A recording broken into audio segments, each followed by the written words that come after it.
So, I'm going to show you the basics of modifying your car in Night Runners inside, outside, and engine. So, when you start the game, you will see your car lined up exactly like this. When you walk up, you will see Customize. Press A on Xbox controller, and then you will be on this screen, which you can see exterior, your front end swaps, modify your interior, your wheels, and your engine. There's more, but for now, let's focus on exterior. So, once you're on exterior, you press A to confirm that's what you're modifying. Walk up to the car, and you can see that I have no fenders and no hood. If you simply want to remove a body panel without replacing it, you can walk up and press A to take it off, and then you can press A again to throw it on the floor, and while you select your next body panel, and then you have a delete essentially. I can do it with headlights. I can do it with side skirts. I can do it with the spoiler. But I want to keep these things on the car. So you would essentially just pick it up again, go to where it would be on the car, and install it. Here's the front bumper. There, it's installed. Now, if you have a part in storage or you could not pay for express shipping when you bought the part, you can press Y on an Xbox controller and that will take you to your storage. So if I want to swap out these headlights, I can swap them out to the stock ones, these ones, or the sleepy ones, because this is what I own and I don't need to buy it. It's just in my storage. So I would just confirm. It puts the part in my hands. I walk up to the headlights and install them. And if you don't want to go into the menus, never mind. That doesn't work like the way I thought it did. But yeah, you just walk up and take off the part with A, or if you're holding it, you can walk up and put it back on with A. Now, you can do the same thing for interior. Say I want to fully strip the car, I could remove the floor mats. Normally there would be more pieces to take off in this car, but I've taken most of them off. So I could take off the gauges.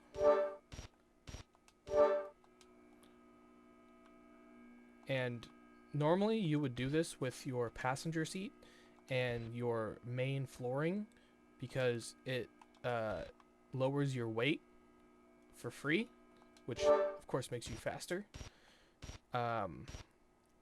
These gauges, if you go to buy them in the store, they will give you more information, say your boost pressure, your water temperature, and your oil temperature, I believe. The steering column gauge and the gauge above the dash, the big one, the RPM gauge, those are actually useful because if you build your car to the point that it is too fast for the stock gauge back there, then you'll need the one, the upgraded one, to show your actual speed. You only need 3 additional gauges. You don't have to put them on every option because not all of them are going to be useful. On your handbrake, you can use the stock one, or you can upgrade it to a drift button or the hydro. This is the hydro e-brake, and with the hydro e-brake installed, if you hold the e-brake button, it activates, and as soon as you let go of it, it deactivates, as opposed to the stock one where you have to press it and then press it again for it to deactivate.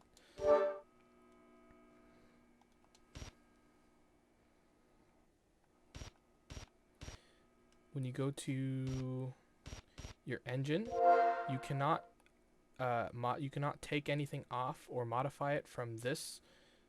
The only thing you can change is your blow-off valve, and to do that, you walk up to your engine, you press your right bumper on Xbox controller, and then if you want to change the sound, you can press X,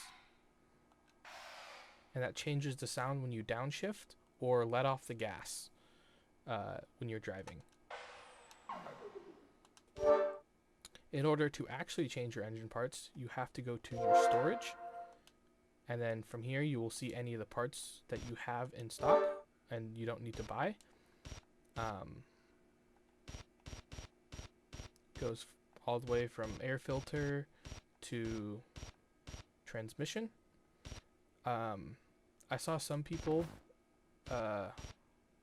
questioning how to take off NOS, and I don't believe there is a proper way to do it. Oh yes, there is. From here, you would just walk up, remove engine parts, rather than going to the store or storage. Rather than going into your storage and accessing your parts, you walk up to the engine, go to remove engine parts, and you go all the way over to NOS.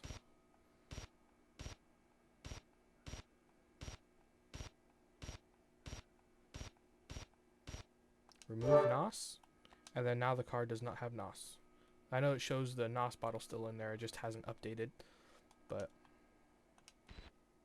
if you want to buy new parts for your car, you can walk up, or actually before then, you select what category you want to buy parts for. Say I want to buy a new spoiler for the car. I would select that. I would press X on Xbox controller, and then it takes me to the store where I can see all the headlight options. I can see all the front bumpers, fenders, all the cosmetic options, except they are not only cosmetic, because you will see there is a downforce rating there. The downforce does help you turn in corners and keep speed, and the weight does help you to corner also, but in order to get a benefit and lower your weight, you have to buy prototype parts, because prototype is essentially just carbon fiber, so it brings your weight down.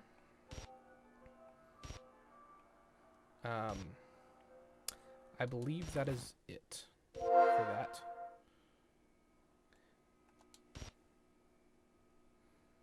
I have another video showing you how to modify a part after you have already installed it.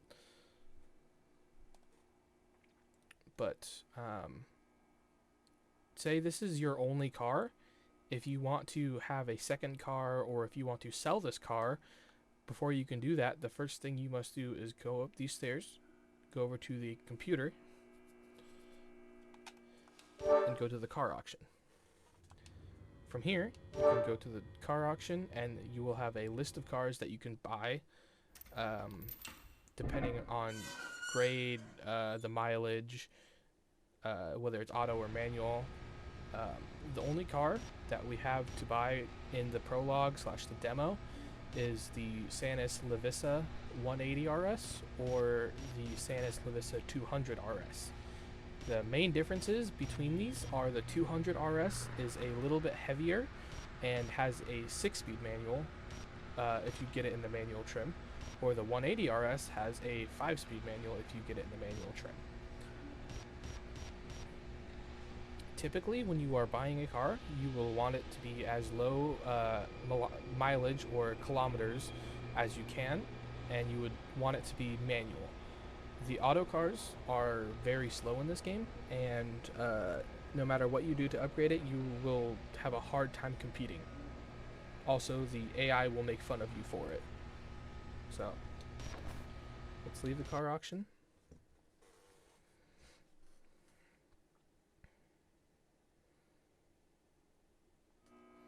That brings us back to here. I have 3 cars here, and if I wanted to drive, say, this car, I would just walk up and press A, and then now this is my active car. If I wanted to drive the car, I could just exit through the doors here, and I would be driving it. If you want to sell a car, you can walk up to whatever car it is you want to sell. As long as it's not your active car, you cannot sell your active car.